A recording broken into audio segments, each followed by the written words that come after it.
Tidak bisa tidak. Kita harus kuat. Kita harus kuat.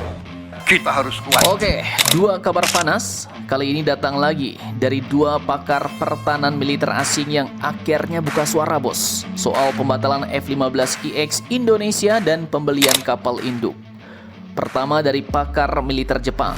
Seperti yang kita tahu, awalnya Indonesia berencana membeli 24 unit F-15IX dari Boeing. Bahkan Boeing disebut menawarkan transfer teknologi besar, termasuk kemungkinan 85% produksi dilakukan di Indonesia. Dan itu ya sangat signifikan, bos, untuk pengembangan industri dirgantara nasional. Namun, tiba-tiba batal pula. Nah, pengamat militer Jepang ini pun buka suara bahwa sepertinya ada penyebab lain yang membuat Indonesia membatalkan pembelian F-15IX itu, bos. Dan salah satunya katanya terkait China. Nah, bagaimanakah itu setelah ini kita kupas.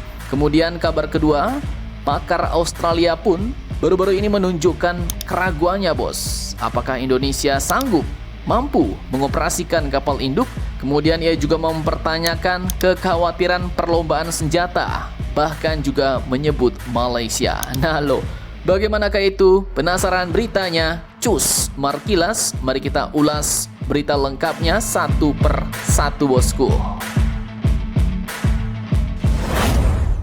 Pertama soal calon F-15IX Indonesia, bos. Jadi pada awal Februari 2026 kemarin, rencana keputusan Indonesia untuk memborong F-15IX berubah.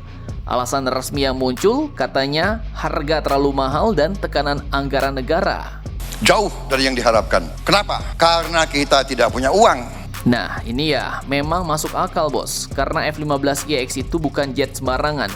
Ini penempur heavy fighter generasi 4,5 dengan kemampuan membawa rudal dalam jumlah besar, panjang dan beradar AESA canggih, dan daya jelajahnya luar biasa. Tapi ya, itu performa monster, harga juga monster, bos.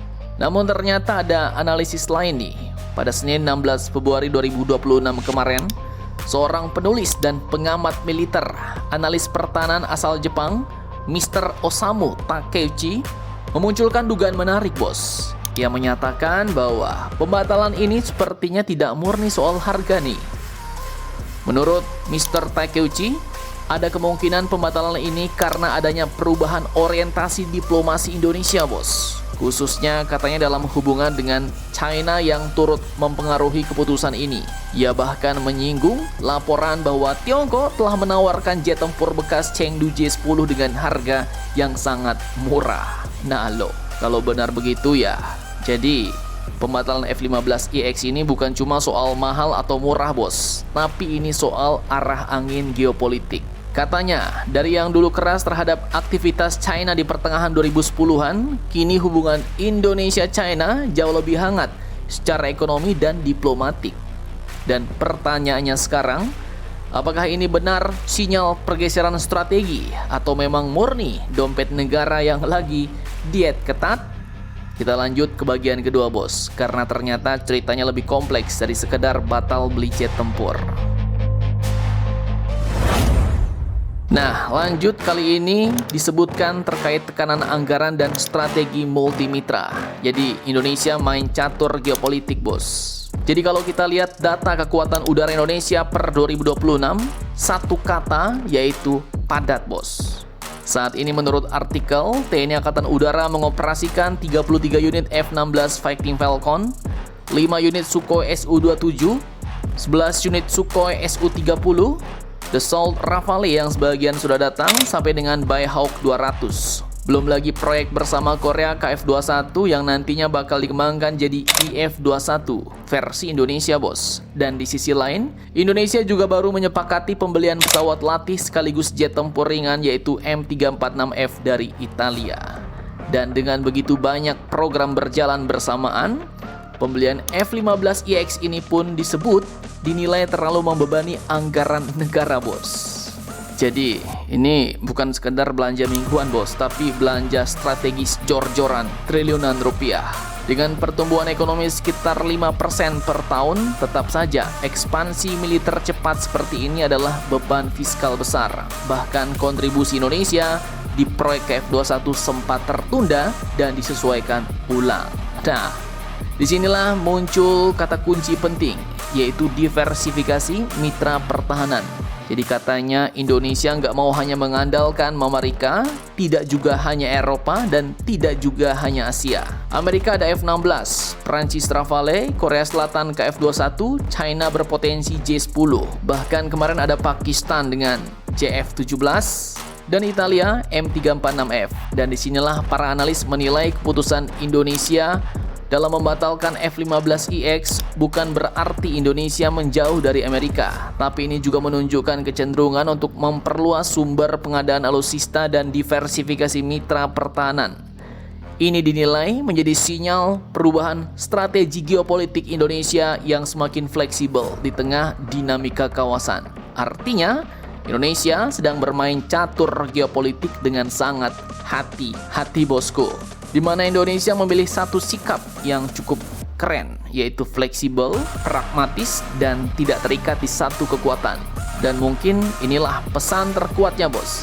Indonesia tidak sedang memilih kubu, Indonesia sedang memilih kepentingannya sendiri. Nah, kalau menurut kalian gimana bos? Ini strategi cerdas atau terlalu beresiko? Silahkan kalian cocor-bacor di kolom komentar.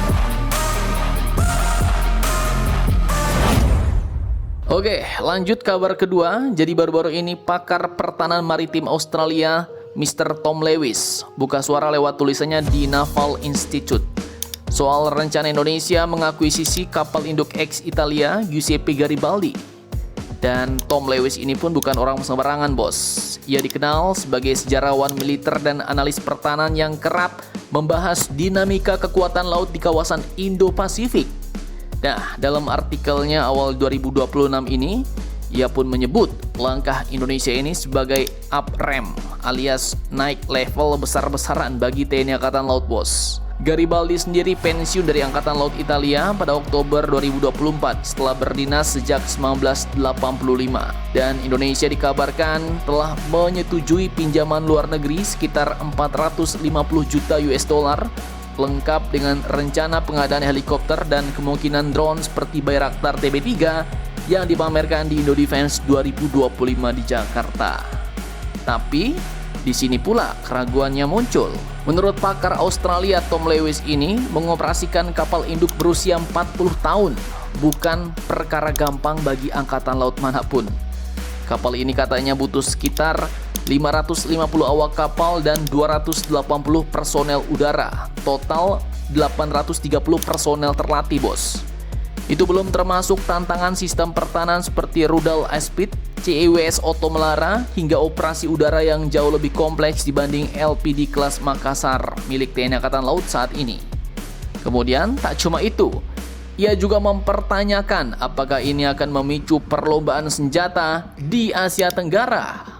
Malaysia katanya mungkin melirik dengan rasa iri. Tapi jika melihat pengalaman Thailand dengan Chakri Norebet yang lebih sering parkir cantik, Lewis pun menilai arm race atau perlombaan senjata besar-besaran tampaknya kecil kemungkinan. Nah, jadi intinya menurut beliau ini langkah berani bos yang dilakukan Indonesia. Tapi ibarat upgrade dari pakai motor bebek jadi memakai jet tempur.